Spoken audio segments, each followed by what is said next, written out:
বাংলাদেশে কোন আলেমরে দাওয়াত দেয় নাই? গতকালকে একজন আমারে বলছে, ভাই ঘটনাটা কি? আমি বললাম বিরাট বড় ঘটনা, এটা সোনার কারবার। এইটা দুপুরে একসাথে আমার বাচ্চাদের মার সাথে ভাত খেয়েছি, খাওয়ার পর সে বলছে কোথায় যাচ্ছ? তাই আমি বললাম যে ওই আলী ভাইয়ের, মুফতি মোহাম্মদ আলী ভাইয়ের গোল্ডের দোকান উদ্বোধন করতে যাচ্ছি। তো বলতেছে যে তুমি শুনলাম কিছুদিন আগে চিটাগাং কোথায় জানি একটা কোটির দোকান উদ্বোধনের জন্য তোমার জোর করে নিয়ে গেছিল, 2টা কোটি তোমার গায়ে ধরায় দিছে। তো যাই হোক, বাকিটা আপনারা বোঝেন। তো এরপরে সে বলতেছে আসলে সোনা তো তুমি পড়তে পারবা না, এখানে তো দোকান যেটা দেয়া হয়েছে, এই দোকান তো উনি বাপের জমি বিক্রি করে নিয়ে এসে চালাবে না, প্রফিট করবে। কিন্তু প্রফিটটা ধোকা দেওয়া হবে না, প্রফিটটাতে যেটা করবে এটা দস্যিপনা করা হবে না, এই জায়গাতে 2 নম্বরই করা হবে না। এই যে আস্থার সংকট, বাংলাদেশে আস্থার সংকটের কারণে আজকে আমরা দেখতে পাই যে সব জায়গাতে মানুষজন প্রতারিত হচ্ছে। সাদা জামা যখন কেউ পরে, তখন সাদা জামাতে ময়লা অল্প একটু লাগলে সেটা অনেক বড় করে দেখা যায়। তো আমাদের আলেমদের জন্য গর্বের বিষয়কে উদাহরণ দিলে আলেমদেরকে সাদা জামা দিয়ে দেয়, এটা আমাদের প্রাপ্তি কিন্তু, আলহামদুলিল্লাহ। সুতরাং আমরা যেন ওই ট্রাস্টের জায়গাটা ধরে রাখতে পারি, আস্থার জায়গাটা ধরে রাখতে পারি, আল্লাহ রাব্বুল আলামিন বারাকা দান করবেন। নিজের থেকে এটা একটা স্বপ্নের জায়গা নিয়েছি যে আগামী 2030 সালের মধ্যে ইনশাআল্লাহ নিজে এরকম ব্যবসা, এরকম কার্যক্রমের সাথে জড়িত হয়ে যে আর্ন আমার হবে, ওই আর্ন দিয়ে ইনশাআল্লাহ আমি মাহফিল করে, খুতবা দিয়ে, অন্য কোনো দিনই যেইগুলা কাজ করে এইগুলার কোনো হাদিয়ার গ্রহণ করব না। ইনশাআল্লাহ এইগুলা একদম আল্লাহর জন্য হবে, আর বাকি আমার রুটি রুজির জন্য যতটুকু লাগে এইটা ব্যবসা করে যেন অর্জন করতে পারি ইনশাআল্লাহ। নারায়ে তাকবীর, সেইটা তাকবীর।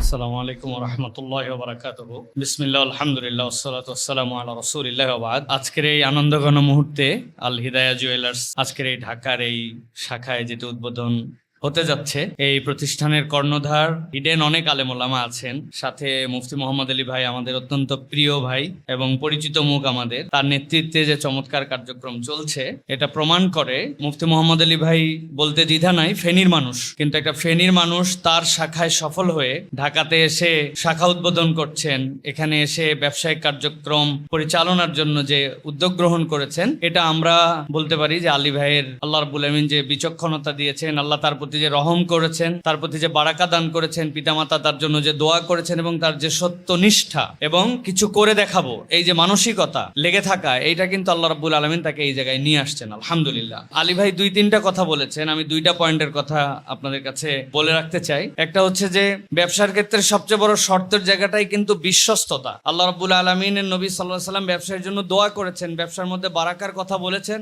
এবং নবী করিম সাল্লাল্লাহু আলাইহি সাল্লাম নিজেও একজন ব্যবসায়িক প্রতিনিধিত্ব করেছেন, ব্যবসার সাথে সম্পৃক্ত ছিলেন। তো সেই হিসাবে যে বিশ্বস্ততা আসলে কি? বিশ্বস্ততার সবচেয়ে বড় জায়গা যেটা, সেটা হচ্ছে যে আপনার সাথে কাস্টমারের এমন একটা রিলেশন থাকবে, এমন একটা আস্থার জায়গা থাকবে যে মানুষ যেন এটা মনে করে যে ভাই এখানে তো দোকান যেটা দেয়া হয়েছে, এই দোকান তো উনি বাপের জমি বিক্রি করে নিয়ে এসে চালাবে না, প্রফিট করবে। কিন্তু প্রফিটটা ধোকা দেওয়া হবে না, প্রফিটটাতে যেটা করবে এটা দস্যিপনা করা হবে না, এই জায়গাতে 2 নম্বর করা হবে না। এই যে আস্থার সংকট, বাংলাদেশে আস্থার সংকটের কারণে আজকে আমরা দেখতে পাই যে সব জায়গাতে মানুষজন প্রতারিত হচ্ছে। এই প্রতারণা যেতে যেতে এমন লেভেলে গেছে যে আমরা মাঝে মাঝে উদাহরণ দেই যে একটা মানুষ তার বাড়ির ছাদের মধ্যে বেগুন লাগাইছে শখ করে, একটা মানুষ তার বাড়ির ছাদের মধ্যে মরিচ লাগাইছে শখ করে, একটা মরিচ তুলে খাবো, এখান থেকে বেগুন হয়েছে ভালো লাগবে। কিন্তু মানুষের মেন্টালি এমন ভাবে আমরা ইল হয়ে গেছে, অসুস্থ হয়ে গেছি, নিজের লাগানো নিজের বেগুন গাছে নিজে সার দেয়, নিজে বিষ দেয়, সেইটাও বড় করে নিতে চায়, সেইটাও তাড়াতাড়ি বাড়াইতে চাই, মানে নিজের সাথে নিজে প্রতারণা করতেছি, নিজে প্রতারক হয়ে গেছি আমরা। সেই জায়গাতে একটা সোনার দোকানে আসবো, আমি আসার পরে আমি একটা ট্রাস্টের জিনিস নিয়ে চলে যাব, খাবার দোকান থেকে বিশ্বস্ততার সাথে নিয়ে চলে যাব, এইটা এখন মনে হচ্ছে আমাদের কাছে একটা সুদূর পরাহত একটা বাস্তবতা। সেই জায়গায় আমি বলবো যে আলেমরা যখন এই জায়গায় আসছেন, এবং যে মুফতি মোহাম্মদ আলী ভাইয়ের প্রতি আমার ভাই হিসাবে পরামর্শ, আলেম ওলামার দোষ ত্রুটি এমনি বেশি দেখা যায়, এর যৌক্তিক কারণ আছে। সাদা জামা যখন কেউ পরে, তখন সাদা জামাতে ময়লা অল্প একটু লাগলে সেটা অনেক বড় করে দেখা যায়। তো আমাদের আলেমদের জন্য গর্বের বিষয়কে উদাহরণ দিলে আলেমদেরকে সাদা জামা দিয়ে দেয়, এটা আমাদের প্রাপ্তি কিন্তু, আলহামদুলিল্লাহ। সুতরাং আমরা যেন ওই ট্রাস্টের জায়গাটা ধরে রাখতে পারি, আস্থার জায়গাটা ধরে রাখতে পারি, আল্লাহ রাব্বুল আলামিন বারাকা দান করবেন। আর দ্বিতীয়, আমার নিজের জন্য যেটা নসিহা গ্রহণ করি সবসময়, আমি খুতবা দেই, আলহামদুলিল্লাহ। খুতবা দেওয়ার পর আমাদেরকে কিছু সম্মানী দেয়, বিভিন্ন জায়গায় জায়গায় প্রোগ্রামে যাই, প্রোগ্রামে আমাদেরকে সম্মানী দেয়। বিভিন্ন জায়গা থেকে আমরা দর্শ দিরাসার সাথে যারা জড়িত আছি, ল্যামস্যাম নামমাত্র হলে আমাদেরকে সম্মানী দেয়,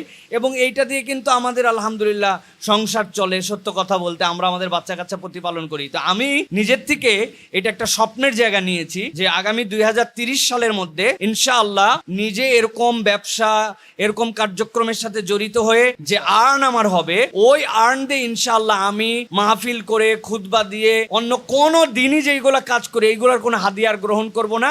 ইনশাআল্লাহ এইগুলা একদম আল্লাহর জন্য হবে, আর বাকি আমার রুটি রুজির জন্য যতটুকু লাগে এইটা ব্যবসা করে যেন অর্জন করতে পারি ইনশাআল্লাহ। নারায়ে তাকবীর,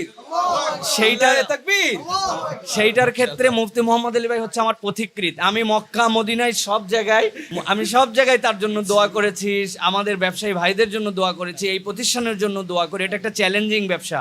লাভ যেরকম দেখা যায় আন্তর্জাতিক বাজারে পতনের দ্বারা মুহূর্তের মধ্যে এটা আবার জিরো করে ফেলে মানুষের। তো আল্লাহ রাব্বুল আলামিন যেন এরকম বিপর্যয় থেকে রক্ষা করে তার ব্যবসা প্রতিষ্ঠান সহ আমাদের ব্যবসা প্রতিষ্ঠানগুলোতে বারাকা দান করেন।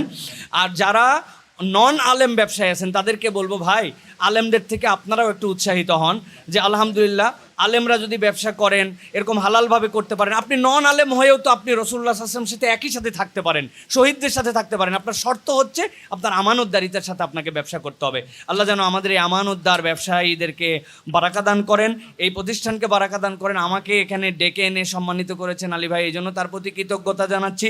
সকল ওলামায়ে কেরাম ঝাঁকে ঝাঁকে কেবল আসা শুরু করছেন। বাংলাদেশে কোন আলেমরে দাওয়াত দেয় নাই? গতকালকে একজন আমারে বলছে, ভাই ঘটনাটা কি? আমি বললাম বিরাট বড় ঘটনা, এটা সোনার কারবার এইটা।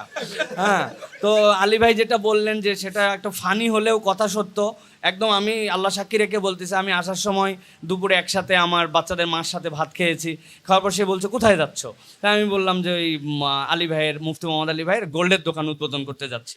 তো বলতেছে যে তুমি শুনলাম কিছুদিন আগে চিটাগাং কোথায় জানি একটা কোটির দোকান উদ্বোধনের জন্য তোমার জোর করে নিয়ে গেছিলো, 2টা কোটি তোমার গায়ে ধরায় দিছে।